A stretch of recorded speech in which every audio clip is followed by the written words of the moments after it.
The morning they demolished my great-grandfather's bridge was the morning I decided to transform their $5.2 million waterfront resort into a muddy wasteland. It's 5:45 a.m. on a Wednesday. I'm drinking coffee on my porch when I hear the growl of heavy machinery. Through the dawn fog, I watch a bulldozer approaching the granite bridge my great-grandfather constructed with his bare hands in 1924. The same bridge that had served our community for nearly a century.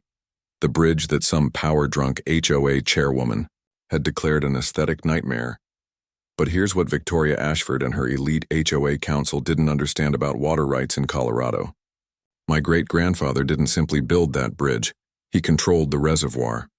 And I'd just inherited something more potent than any HOA regulation, the legal authority to drain their entire lake. Drop a comment below. What would you do if someone obliterated your family's heritage? And where are you watching from?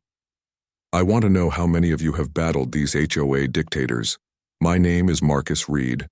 I'm a hydraulic engineer, and 4 months ago, I inherited the most stunning piece of lakefront property you could imagine. My great-grandfather, Thomas Reed, constructed our family lodge back in 1921, right after returning from the European War. But his true masterpiece was the bridge. Thomas didn't just throw together some timber and call it finished.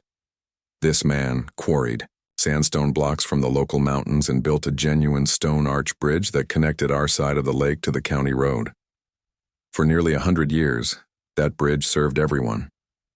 Anglers heading to their secret spots, children walking to swimming areas, neighbors helping neighbors. It was the soul of our small community. When I inherited the property, my wife Amanda and I had visions. We'd been saving every dollar, planning to retire there in several years.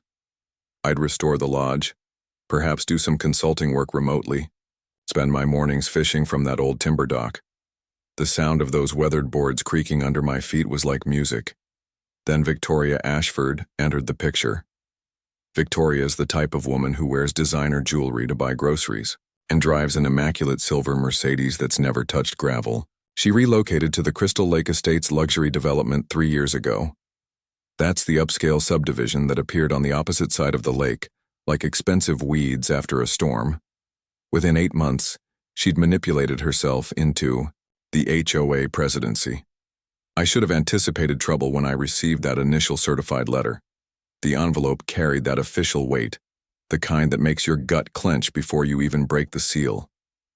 Inside was Victoria's saccharine correspondence declaring that my bridge violated community architectural guidelines and needed immediate removal. I actually chuckled, literally laughed out loud. My bridge existed when her development was still rangeland, but Victoria had researched her position or believed she had. The letter referenced HOA Covenant Section 52C, architectural oversight requirements, and threatened me with $750 daily penalties if I didn't demolish the bridge within 45 days. That's when I began searching through containers in my grandfather's storage room, dusty old documents that smelled of age and neglect, but legal papers nonetheless. I discovered the original property surveys, the title records, and most crucially, the grandfather clause that specifically protected existing structures. My bridge literally predated the HOA by 9 decades. Armed with my documentation, I appeared at the next HOA assembly in the community hall. That distinctive odor of institutional spaces, floor polish and stale coffee, with the faint scent of disappointment. That was my introduction to HOA politics. I arranged my documents across the folding table like I was revealing a royal flush.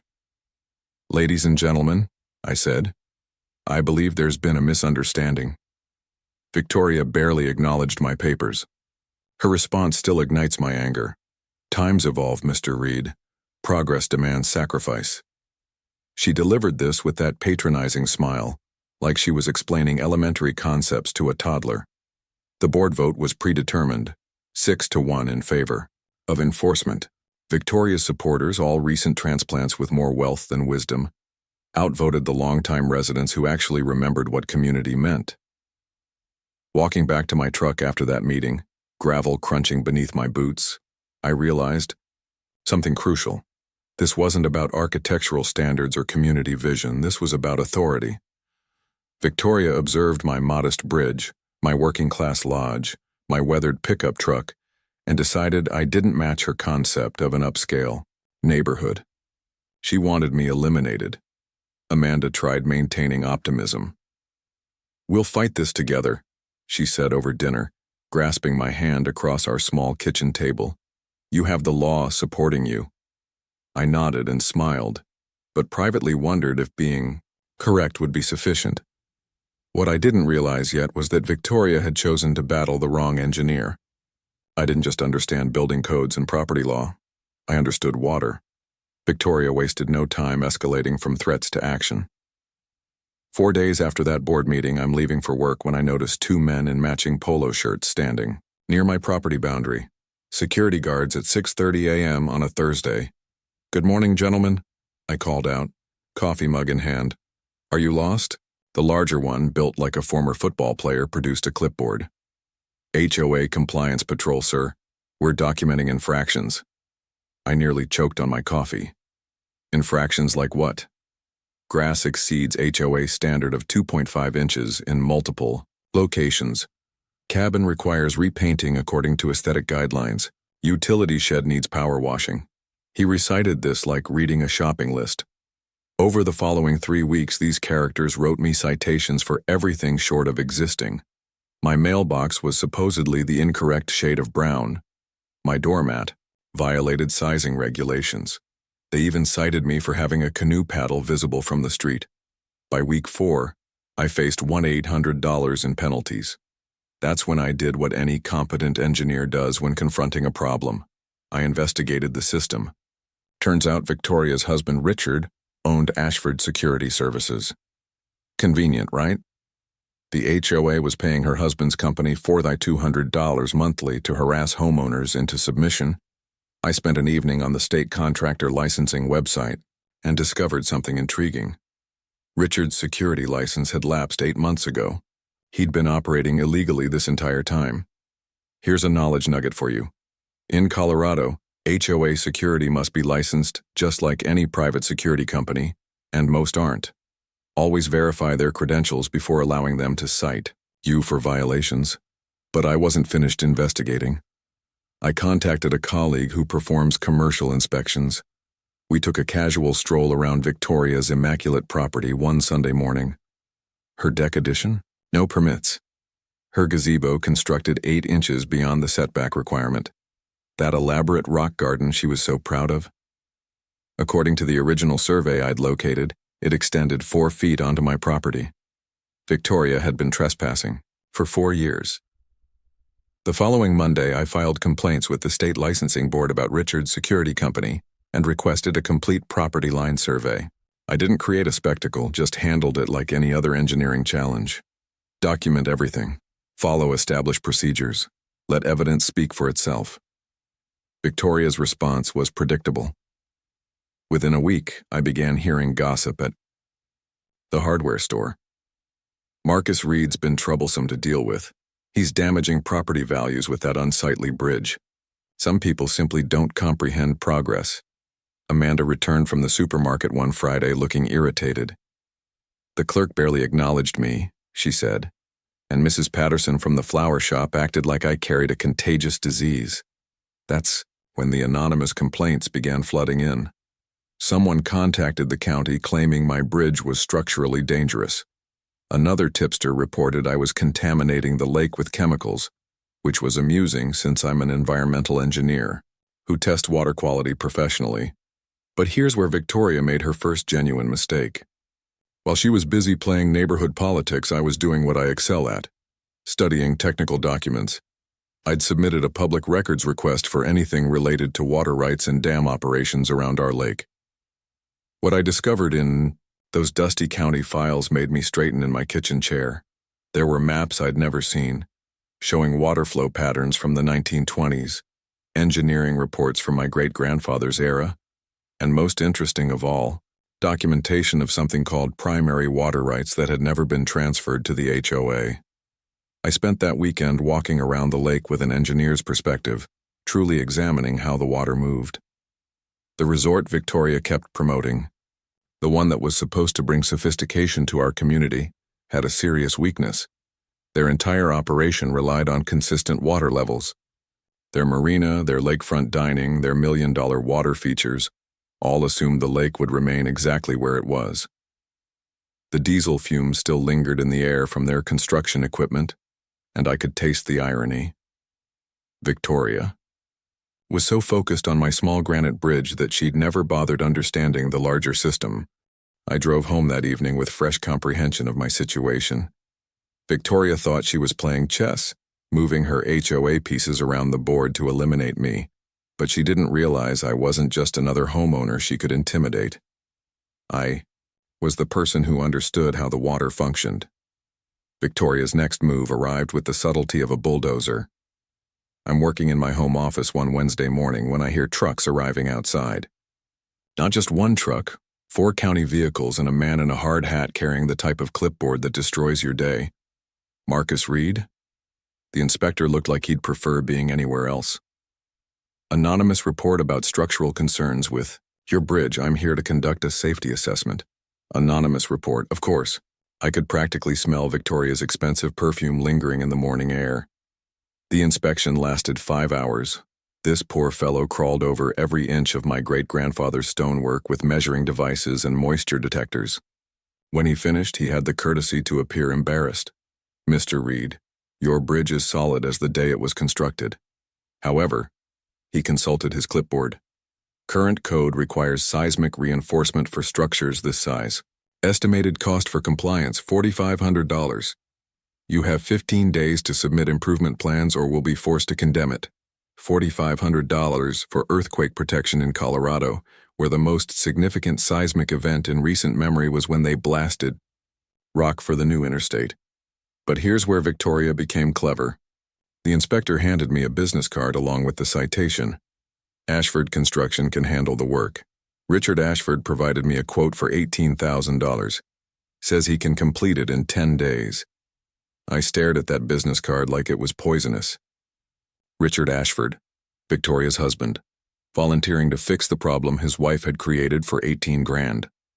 What a coincidence. That evening, I made several phone calls. Started with the State Contractor Licensing Board, where a helpful woman named Jennifer pulled up Richard's file. "Sir, Mr. Ashford's contractor license expired 36 months ago. He's not legally authorized to perform construction work for hire." Next call went to my contact at the county building department. "Marcus, that seismic requirement only applies to new construction and major renovations. Existing structures are grandfathered unless they're actually unsafe. Here's your second knowledge nugget. Water rights in the American West often predate modern property law. They can override HOA rules, zoning ordinances, and sometimes even eminent domain." Armed with this information, I decided to investigate those water rights documents more thoroughly. What I found in the county archives made my hands tremble.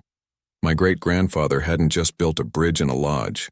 He'd held primary water rights to the entire lake system, granted back when this was still ranch country. Those rights included something called flow control authority. In simple terms, I could legally regulate how much water remained in the lake. I spent the next 3 days studying engineering reports from the 1920s dam construction. Fascinating material, truly. The original designers built bypass channels that could redirect water around the main dam. My great-grandfather's bridge wasn't just transportation. It was positioned to control a secondary spillway system. Meanwhile, Victoria was busy playing her reputation game. She'd somehow persuaded 4 of my neighbors that I was unstable and potentially dangerous.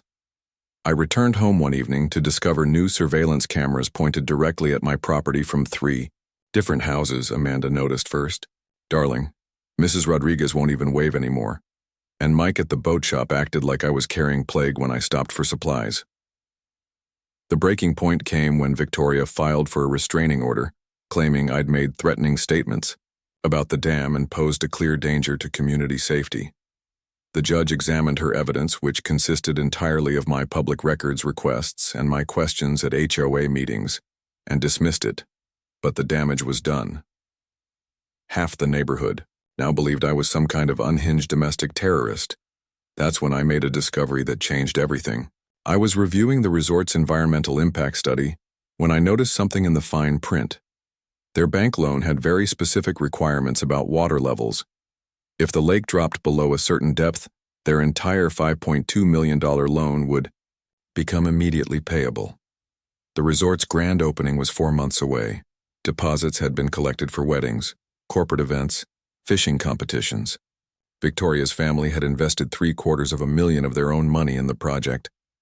I sat in my kitchen that night staring at those loan documents and understood something profound. Victoria thought she was fighting a battle about HOA, rules, and property aesthetics. But she'd picked a fight with someone who understood the one thing her entire development depended on. Water doesn't care about HOA bylaws.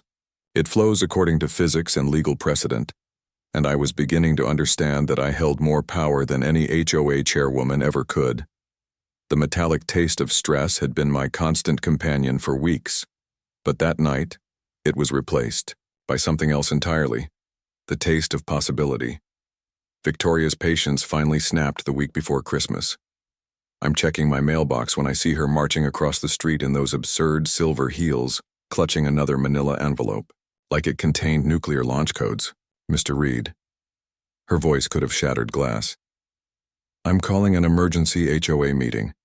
Your bridge represents an immediate safety crisis that cannot wait for normal procedures. She thrust the envelope at me with enough force to cause a paper cut.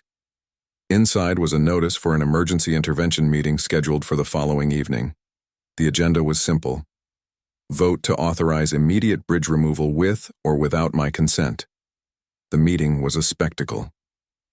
Victoria had imported her tennis partner from Denver, some individual claiming to be a structural engineer who'd never actually seen my bridge, but was delighted to declare it a death trap. His presentation included phrases like catastrophic, failure risk, and imminent public danger. Very professional. The vote was swift and brutal, 8-1 in favor of immediate removal. The single dissent came from Mr. Chen, a 75-year-old man who'd lived here since the 1970s. Everyone else had either been bought, intimidated, or convinced that I was some kind of bridge-building lunatic. Contractor will begin tomorrow. Morning, Victoria announced with barely concealed satisfaction. Removal fees of $22,000 will be added to Mr. Reed's account. If payment isn't received within 45 days, a lien will be placed on the property. $22,000 to destroy something my great-grandfather built with his own hands. I drove home in a daze, the rough texture of my steering wheel the only thing keeping me grounded. Amanda took one look at my face and poured 2 glasses of wine without speaking. That night, I did something I'd never done before in my engineering career. I filed an emergency injunction in county court. Not because I was confident it would succeed, but because I was out of alternatives. The hearing was scheduled for 8 a.m. the next morning, exactly when Victoria's contractor was supposed to begin demolition. I walked into that courthouse at 7:30, carrying a banker's box full of documents, water rights records, contractor licensing violations, evidence of HOA fund misuse, and structural reports proving my bridge was safer than most county roads. Judge Martinez listened for exactly 15 minutes before making his decision. Emergency injunction granted. 45-day temporary restraining order issued. Mr. Reed, you have 6 weeks to resolve this matter through proper legal channels. I called Victoria from the courthouse parking lot. Demolition's canceled, I said. You might want to inform your contractor. The silence stretched so long I thought she'd disconnected. Then, this is war, Mr. Reed. I hope you understand that. Here's knowledge nugget number 3. Emergency injunctions can halt HOA actions if you can demonstrate immediate irreversible harm, but you need documented evidence, not just emotional appeals. That afternoon, I discovered something that made Victoria's declaration of war seem almost quaint. I was reviewing HOA financial records, which are public documents, by the way, when I noticed some interesting discrepancies. Over the past 18 months, Victoria had authorized $42,000 in legal consultations and emergency contractor services. Every single payment went to companies owned by her husband or her brother-in-law. I spent the weekend playing forensic accountant, cross-referencing every payment with business licenses and corporate filings. Victoria hadn't just been using HOA funds to harass me. She'd been treating the community treasury like her personal bank account. But the real revelation came when I found the lake's original engineering survey from 1924. My great-grandfather hadn't just built a bridge. He'd positioned it as a control structure for what the old documents called primary flow management. The bridge wasn't just crossing the water. It was part of a larger water control system that included the main dam. I spent hours studying those faded blueprints, the musty smell of old paper filling my kitchen as I traced water flow patterns with my finger. The more I understood about the original design, the more I realized Victoria had made a catastrophic error in judgment. She thought she was fighting some working-class guy with a stubborn streak. But my great-grandfather had been the chief engineer on this entire lake system. He'd built redundancy and control into every structure, including his bridge. That Sunday evening, I called my old professor from Colorado State, a man who specialized in historical water rights law. After I explained the situation, he was quiet for a long moment. "Marcus," he finally said, "if what you're telling me is accurate, you don't just own a bridge. You own water management authority for that entire lake system. That's not an HOA matter anymore, that's federal water rights law." I hung up the phone and walked out to my dock. The taste of December air was sharp and clean, carrying the scent of approaching snow. For the first time in months, I smiled. Victoria had declared war, but she had no idea what weapons I was about to bring to the fight. The lake dropped exactly 22 inches over the next 8 hours. By sunset, the resort's million-dollar boat docks were sitting in mud, and their grand opening weekend was officially canceled. The bank called their loan that same evening. But here's the thing about water. It's patient, and it's fair. Within 36 hours, I'd restored normal flow to the lake. The investors, suddenly very interested in negotiating with the person who controlled their water supply, made me an offer I could actually respect. "Mr. Reed," said James Chen, the lead investor, "we'd like to propose a partnership. You maintain your bridge as a historic landmark. We get guaranteed water levels and everyone benefits." 4 months later, the resort reopened under new management. Victoria was long gone. Last I heard, she'd moved to Arizona after facing federal charges for attempted bribery and misuse of HOA funds. Her husband, Richard, lost his contractor's license permanently and had to sell their house to pay legal fees. The new HOA board, led by Mr. Chen and Maria Rodriguez, established the Thomas Reed Bridge Historic District. My great-grandfather's bridge became the centerpiece of a community heritage trail that actually brought more tourists than Victoria's exclusive resort vision ever could have. Property values didn't collapse like Victoria had predicted. They actually increased. Turns out people like living in communities with authentic history and neighbors who look out for each other, rather than corporate developments run like private kingdoms. Amanda and I used our newfound local celebrity to establish the Thomas Reed Water Rights Scholarship for engineering students at Colorado State. Funded by speaking fees from the dozen water rights conferences where I've told this story, it's already helped 6 students study environmental engineering.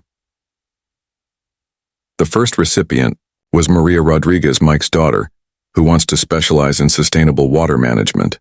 She'll graduate next spring and has already accepted a position with the State Water Authority. The ceremony was held on the bridge naturally, with the entire community celebrating together. Mike got promoted to resort manager and hired back all the employees Victoria had laid off during her reign of terror. The resort now donates 8% of its profits to local schools and sponsors an annual Bridge Day festival that celebrates our community's history. Frank Wilson came out of retirement to train me on advanced dam operations, and I've become the official water management consultant for 4 other lake communities facing similar HOA disputes. Turns out there are many Victorias out there, and many forgotten water rights waiting to be rediscovered. The legal precedent we set has been cited in 15 other federal water rights cases across Colorado. Patricia tells me we've probably prevented dozens of communities from getting bulldozed by developers who thought money could override century-old law. My bridge is now listed on the National Register of Historic Places. Every morning I walk across those sandstone blocks my great-grandfather laid with his own hands, and I can almost hear him chuckling about how his water management system saved the day. The resort thrives. The community is stronger than ever. And our little lake has become a model for how development and history can coexist when people choose cooperation over domination. Victoria's story became a cautionary tale about the dangers of unchecked HOA power. Last month, the state legislature passed the READ Act requiring all HOA boards to respect pre-existing water rights and historic structures. Small victories, but they add up. Amanda and I are expecting our first child next spring. They'll grow up running across that old granite bridge, learning to fish from the same dock where I learned from my grandfather. Some legacies are worth fighting for, even when the fight seems impossible. The best part? Our new neighbors actually enjoy having us around. We've become the go-to family for community barbecues, and I've helped 4 different homeowners navigate their own HOA disputes without anyone having to drain any lakes. But if you're dealing with your own HOA nightmare, remember this. Knowledge is power. History matters. And sometimes the best weapon against bureaucratic bullying is understanding the law better than the bullies do. Drop a comment with your own HOA horror story. I read everyone and I've got ideas for dealing with these petty tyrants. And if you want to hear about the corrupt city council that tried to steal an elderly rancher's land through eminent domain, and how century-old mineral rights saved her ranch, hit that subscribe button. That's a story for next time. The sound of children's laughter echoes off the old granite bridge now, mixed with the gentle lap of water that knows exactly where it belongs. But Victoria's downfall was just the beginning of a much larger story. The federal investigation into her activities uncovered a network of HOA corruption that stretched across 3 states. It turned out, Victoria wasn't just a local tyrant. She was part of an organized scheme targeting rural communities with valuable water rights. The FBI's Financial Crimes Division had been tracking suspicious patterns in HOA takeovers for 2 years. Victoria's methods, the manufactured violations, the family business contracts, the forced property sales, weren't unique to Crystal Lake. They were part of a playbook used by corrupt developers across the Mountain West. Agent Sarah Martinez contacted me 6 months after Victoria's arrest. Mr. Reed, your case broke open something much bigger than we initially realized. We've identified 14 other communities where similar schemes were operating. Your documentation became our template for investigating water rights fraud. The scope was staggering. Over $40 million in fraudulent property acquisitions. Hundreds of families forced from their homes through manufactured HOA violations. Historic properties bulldozed to make way for luxury developments that never had legal rights to the water they depended on. But the investigation also revealed something that made my engineer's heart sing. In community after community, the original water rights documentation still existed. Buried in courthouse basements, forgotten in estate files, overlooked by developers who assumed that money could rewrite century-old law. I became an unofficial consultant to the federal task force helping families across Colorado, Wyoming, and Montana rediscover water rights they never knew they possessed. Each case was unique, but the pattern was always the same. Original settlers who'd built infrastructure and secured water rights decades before modern development arrived. The Hendersons in Wyoming discovered their great-grandfather's irrigation. Rights gave them control over the creek that fed an exclusive golf resort. The Martinez family in Montana learned their ancestral acequia system predated the ski resort that had been trying to force them out. The Johnsons in Colorado found that their family's old mining claim included water rights worth more than the luxury subdivision built downstream. My work with these families led to an unexpected career change. I left my position with the State Highway Department and opened Reed Water Rights Consulting. Within 2 years, we'd grown from just me working out of my home office to a team of 6 specialists handling cases across the western United States. Amanda embraced the change enthusiastically. "You're not just helping individual families," she pointed out during one of our evening walks across the bridge. "You're preserving the legal framework that protects small communities from corporate takeovers." She was right. Each successful case strengthened the legal precedent. Federal courts were consistently ruling that historical water rights took precedence over modern development plans. The legal principle we'd established at Crystal Lake was becoming the gold standard for water rights litigation. The Thomas Reed Bridge became more than just a local landmark. It became a pilgrimage site for property rights advocates. Law students from across the country visited to study the case. Environmental groups brought delegations to see how historical preservation and economic development could coexist. We started offering monthly tours of the original dam and spillway system. Frank Wilson, now in his 70s but still sharp as ever, became our unofficial historian. He'd walk visitors through the 1920s engineering, explaining how my great-grandfather's design principles were still relevant to modern water management. Thomas Reed didn't just build a bridge. Frank would tell tour groups standing on the exact spot where Victoria had tried to have it demolished. He built a system, everything connected to everything else. That's why it lasted 100 years while other structures fell apart. The resort thrived under the new management philosophy. Instead of fighting the community's history, the new owners embraced it. They hired local craftsmen to restore the original stonework throughout the property. They partnered with the state, Historical Society to create educational programs about 1920s engineering and water management. Property values around Crystal Lake increased 40% over 3 years, but not because of gentrification. The area attracted families who wanted to live in an authentic community, with transparent governance and respect for both history and progress. The annual Thomas Reed Bridge Festival grew from a small community celebration to a regional event attracting over 5,000 visitors. Local businesses thrived. The old marina expanded to accommodate tour boats that took visitors around the lake, while explaining the water management system.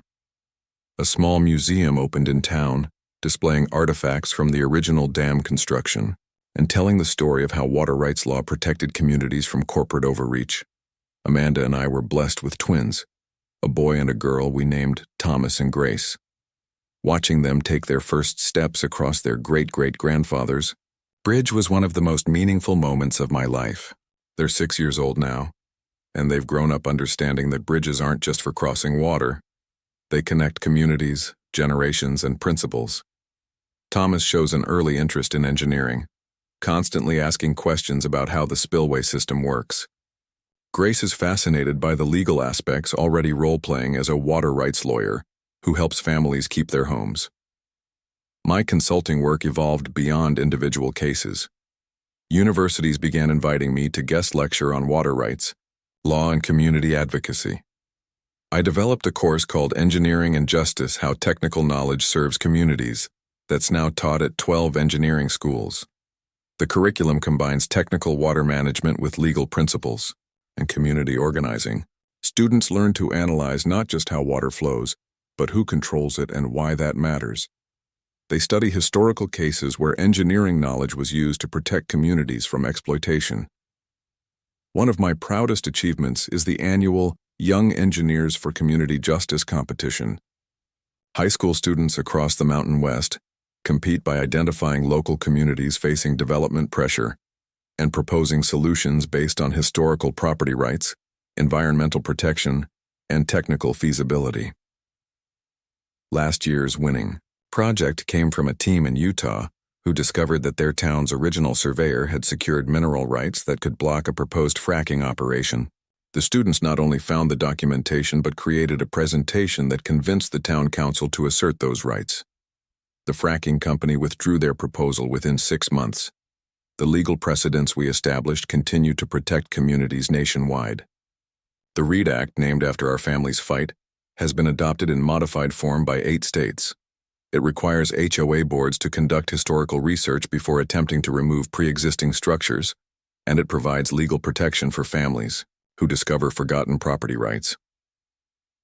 But perhaps the most satisfying development came 5 years after Victoria's departure. I received a letter from her daughter, Emily, who had been in high school during her mother's reign of terror at Crystal Lake. Mr. Reed, the letter read, I want you to know that not everyone in our family supported what my mother did. Watching your fight taught me important lessons about standing up for what's right, even when it's difficult. I'm now studying environmental law at Colorado State, with a focus on protecting rural communities from development abuse. I hope someday I can help other families the way you helped our entire community understand the difference between progress and greed. Emily graduated summa cum laude and is now working with a legal aid organization that provides free representation to families facing HOA harassment. She's handled over 30 cases in 3 years, with a success rate that would make any attorney proud. The irony wasn't lost on me. Victoria's attempt to destroy our family's legacy had inspired her own daughter to become a champion for the very principles Victoria had tried to eliminate. Amanda and I established a scholarship fund in Emily's honor, the Next Generation Water Rights Advocates Program. It provides full college tuition for students from rural communities who commit to using their education to protect property rights and community autonomy. The first scholarship recipient was Maria Santos, whose family had been targeted by a corrupt HOA in New Mexico. Maria is now a junior at Colorado State, studying both engineering and law, with plans to combine technical expertise and legal advocacy, just like I had. We've funded scholarships for 18 students so far, with graduates now working in water, management, environmental law, community organizing, and public policy across the western United States. They're the next generation of technical professionals who understand that knowledge isn't just about solving problems, it's about serving justice. The Crystal Lake community continues to evolve, but always with respect for its history and values. We've welcomed new residents who were attracted by our reputation for authentic community governance. They bring fresh ideas and energy while embracing the principles that saved us from Victoria's vision of exclusive development. Our HOA now operates more like a true community cooperative. Decisions are made through genuine consensus building rather than top-down authority. Financial records are published monthly and discussed openly. Board positions rotate regularly to prevent the concentration of power that enabled Victoria's corruption. We've become a model for HOA governance reform.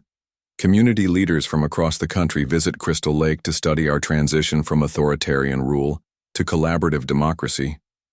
Several universities have written case studies about our transformation, and we've consulted with over 50 communities implementing similar reforms. The physical infrastructure continues to improve as well. Working with the State Environmental Agency, we've upgraded the dam and spillway system to incorporate modern safety features while preserving the original 1920s architecture. The project was funded through a combination of federal historical preservation grants and resort partnership contributions. The new spillway includes educational viewing areas where visitors can observe how the water management system operates.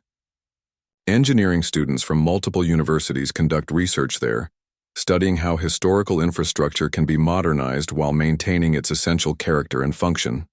Frank Wilson's grandson, Michael, joined our consulting firm after graduating from Colorado State with degrees in both engineering and public policy.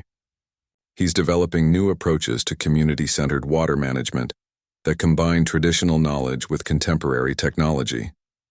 What your great-grandfather built wasn't just infrastructure, Michael told me during a recent project review. It was a framework for how communities can control their own destiny. That's what we're helping other places rediscover. The work is demanding, but deeply satisfying.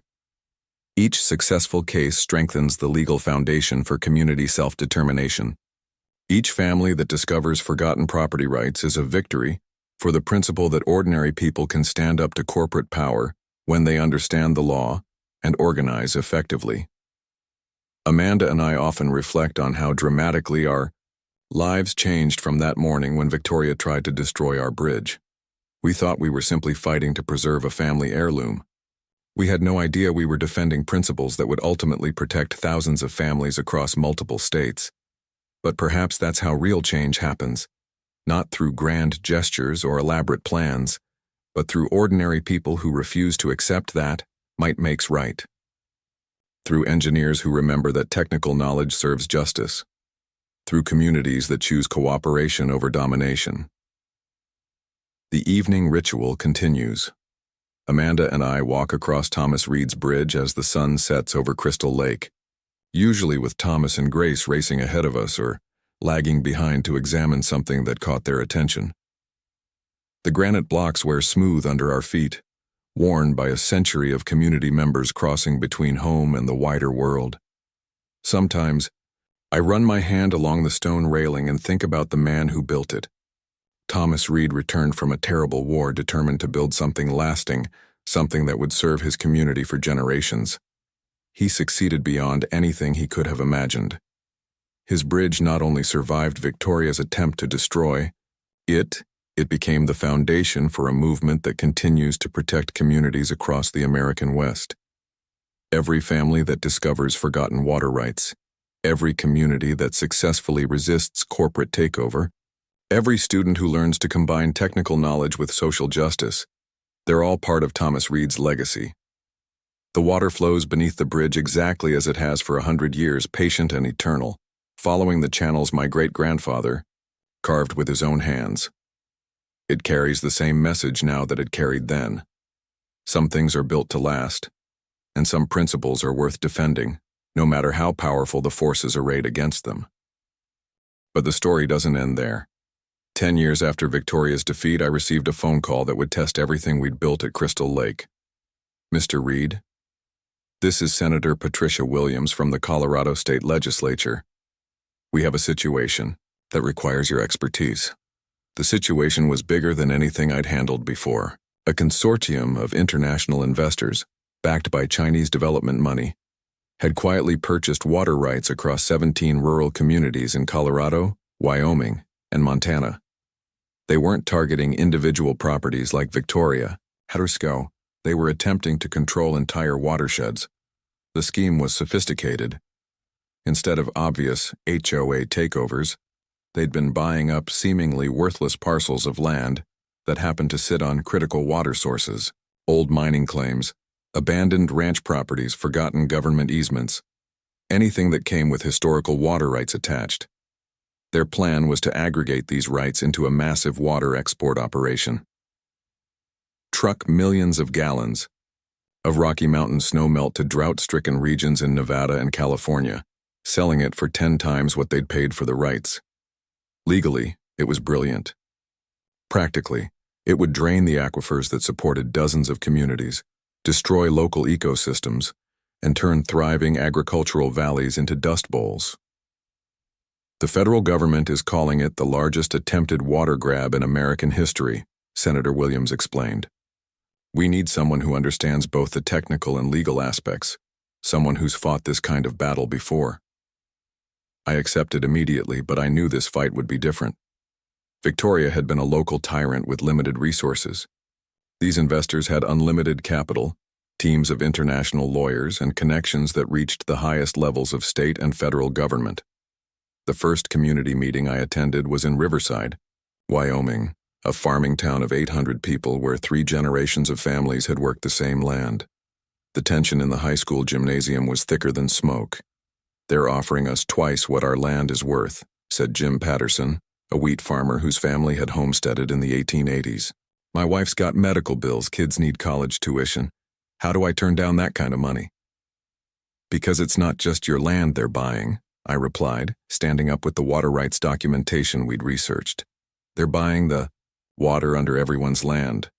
When they start pumping millions of gallons out of the aquifer, your neighbor's wells will go dry. The creek that irrigates your fields will disappear. They're not buying your farm. They're buying your community's future." The room erupted in arguments. Families who'd been neighbors for decades were suddenly on opposite sides of a decision that would define their community's survival. But as I spread the historical documents across the school's folding tables, something clicked. The original homestead grants from the 1880s included specific language about water rights that the current landowners had never seen.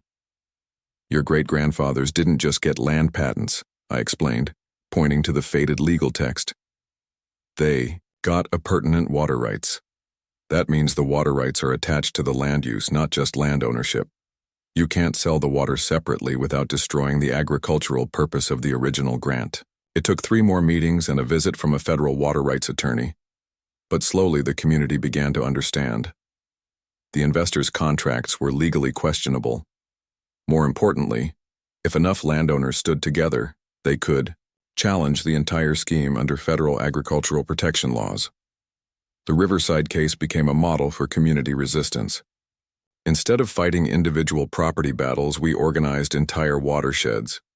Farmers, ranchers, small-town businesses, environmental groups, and local governments all united around a simple principle. Water belongs to the communities that depend on it, not to distant investors who see it as a commodity. The legal battle lasted 4 years. We fought through county courts, state Supreme Courts, and ultimately to the U.S. Supreme Court. The investors had unlimited resources, but we had something they couldn't buy. Local knowledge passed down through generations and communities willing to fight for their survival. The Supreme Court case, Morrison versus International Water Holdings, established the principle that historical water rights carried community use obligations. Water rights granted for agricultural purposes couldn't be converted to commercial export without destroying the original intent of the water allocation. We won 7-2, with the majority opinion stating, "Water rights are not merely private property, to be bought and sold like commodities. They are community assets that carry obligations to the watersheds and communities they were intended to serve." The victory protected over 40 million acre-feet of water across the Mountain West. Enough to supply Denver for 20 years. More importantly, it established legal precedent that communities could use to defend themselves against water speculation and export schemes. My consulting practice exploded overnight. Within 6 months, we had offices in 5 states and a staff of 30 specialists. But success brought unexpected challenges. Corporate clients started approaching us, offering massive contracts to help them navigate water rights law. Energy companies wanted our expertise to secure water for fracking operations. Agricultural corporations sought our help in consolidating water rights for industrial farming. The money was tempting.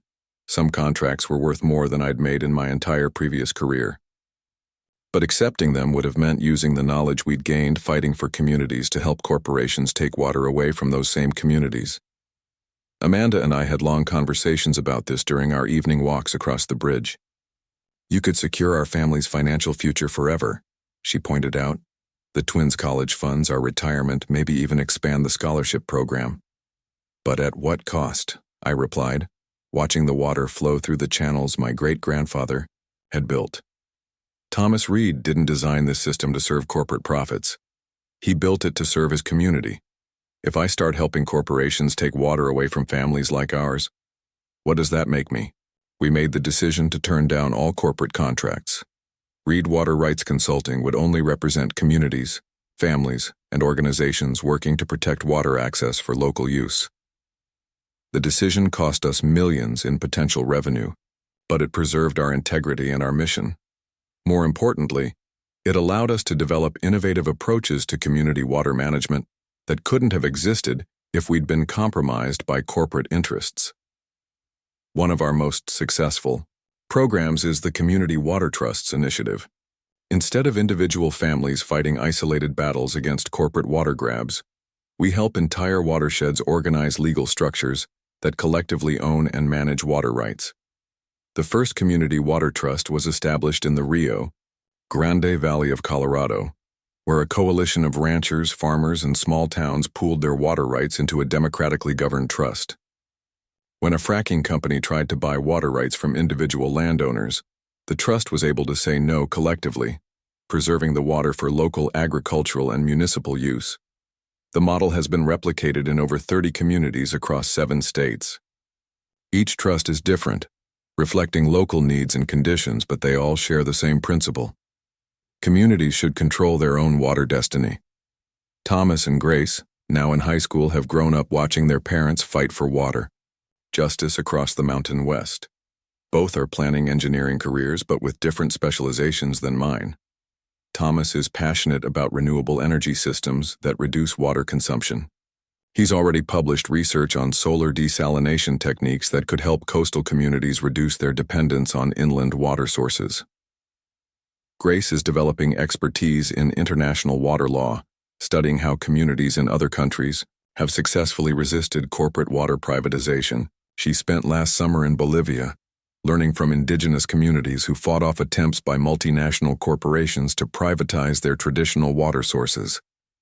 Dad, you and Mom fought battles one community at a time, Grace told me recently. Our generation needs to think bigger. Climate change and corporate consolidation are global problems. We need global solutions that still protect local communities. She's right, of course. The challenges facing water-dependent communities continue to evolve and expand. But the principles we established at Crystal Lake remain constant. Knowledge is power. Communities are stronger than individuals, and legal rights mean nothing if people don't understand and defend them. The Thomas Reed Bridge Festival has grown into an international gathering. Water rights advocates, community organizers, environmental lawyers, and policymakers from 6 continents come to Crystal Lake each summer to share strategies and learn from each other's experiences. Last year's festival included delegations from Australian Aboriginal communities fighting mining companies, Mexican villages resisting corporate water bottling, and African farmers organizing against large-scale water diversions for export agriculture.